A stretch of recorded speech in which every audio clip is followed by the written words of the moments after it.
I'm going back in time, like I did with the Leica Q, and I'm revisiting my time shooting with the Voigtländer 15mm f4.5.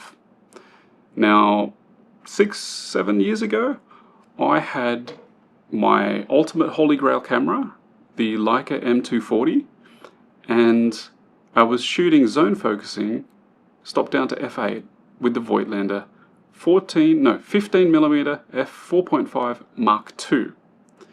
Now, as you know, everything from pretty much half a meter to a meter to infinity at f8 is in focus on this ultra wide.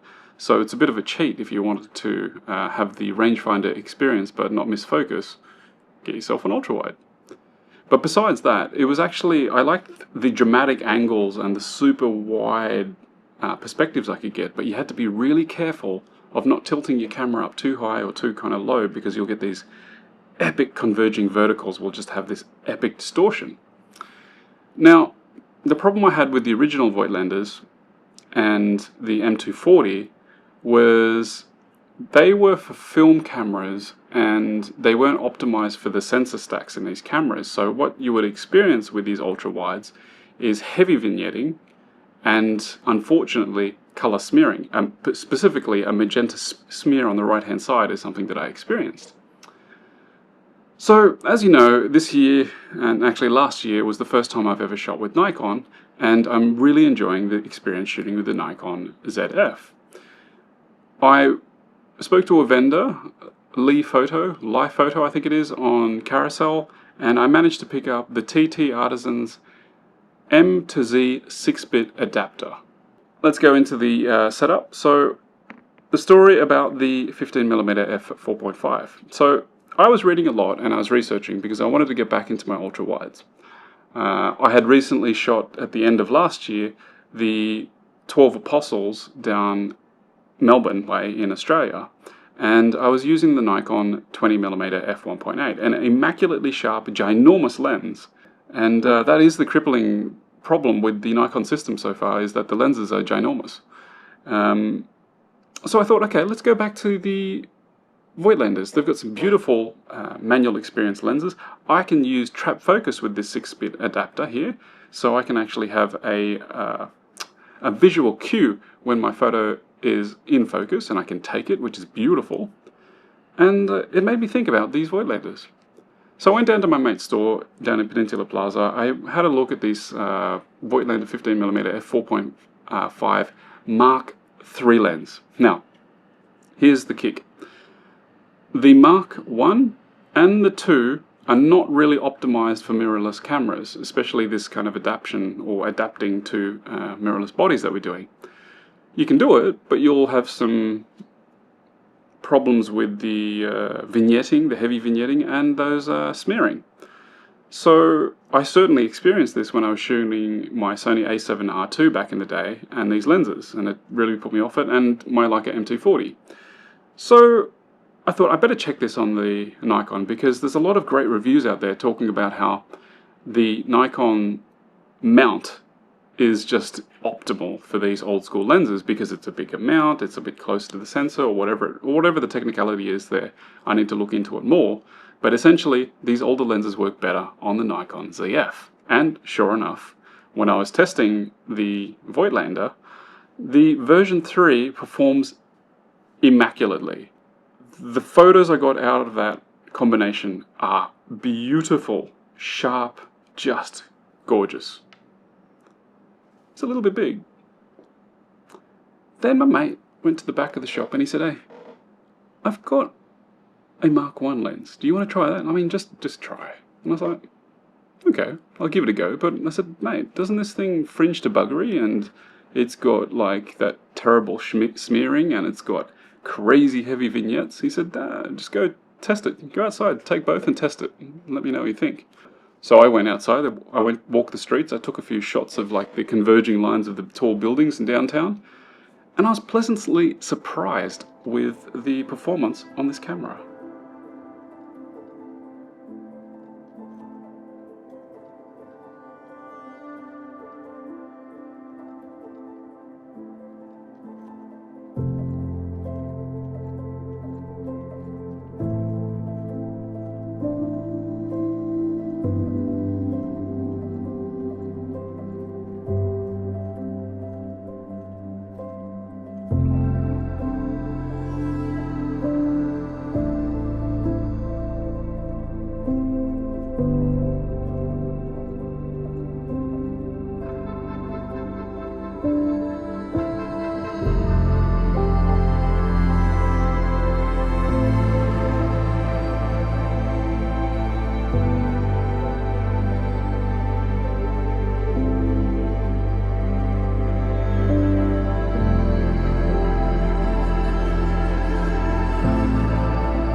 I ended up buying it.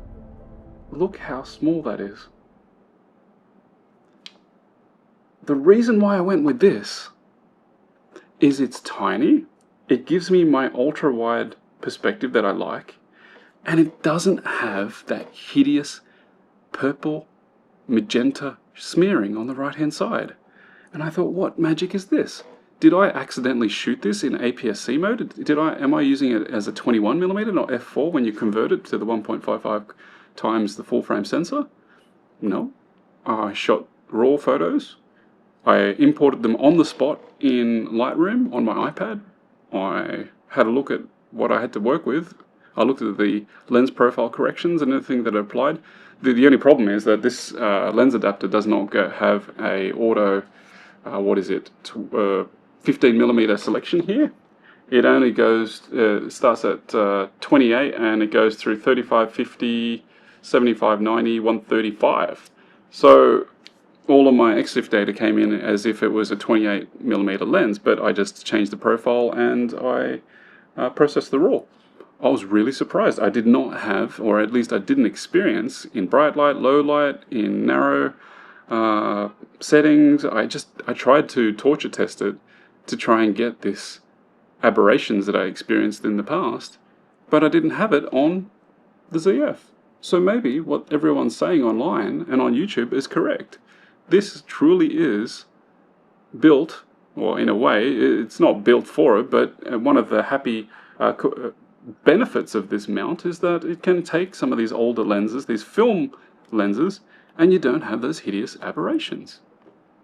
So for me, at $300 for this guy, that's a no-brainer. Better than over $1,000 for the latest version. Now, what happens when you're shooting in JPEG? Yes, you get your vignetting. You don't have your auto profile corrections, unless you create one, which I did.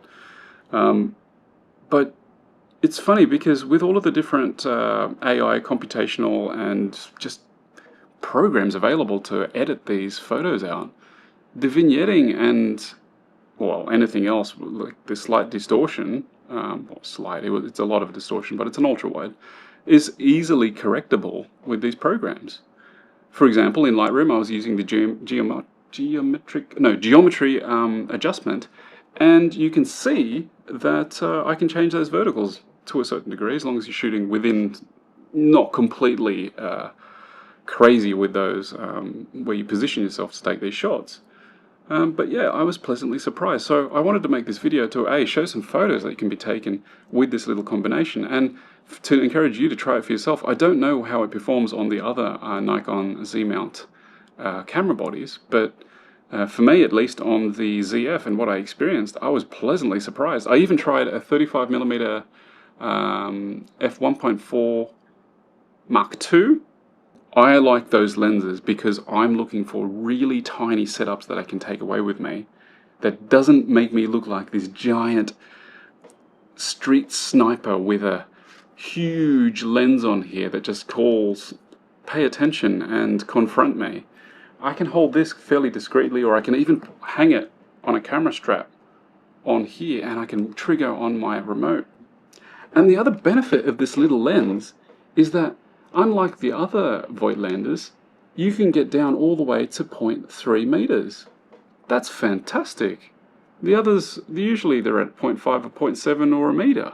So I could get extra close when I'm using it on these mirrorless camera bodies. So yeah, all in all, I just wanted to share my findings, and I was having a lot of fun. I'm still shooting a lot with this camera because I love the ultra-wide look. It's kind of crazy.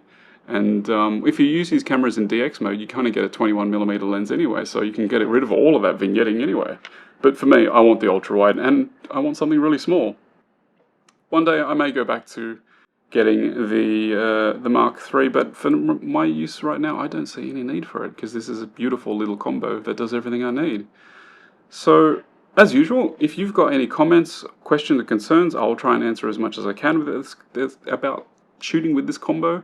This is the second time for me, but the first time on Nikon systems, and the first time I'm pleasantly surprised that between the Leica M240, the Sony A7R2, and adapting these type of film style lenses to a mirrorless body, it's the first time I've not had all of those issues, or at least glaring issues to fix. So, on to a winner here. Happy days. I think it's time to revisit some of that old glass. Keep creating. I hope that helps. I had a lot of fun. Look at this beautiful bloody combo. I'm going to go out there and I'm going to start shooting some more, and I'll be sharing more on my socials. So if you're keen, check it out, follow. Thank you for the comments, and as always, keep creating.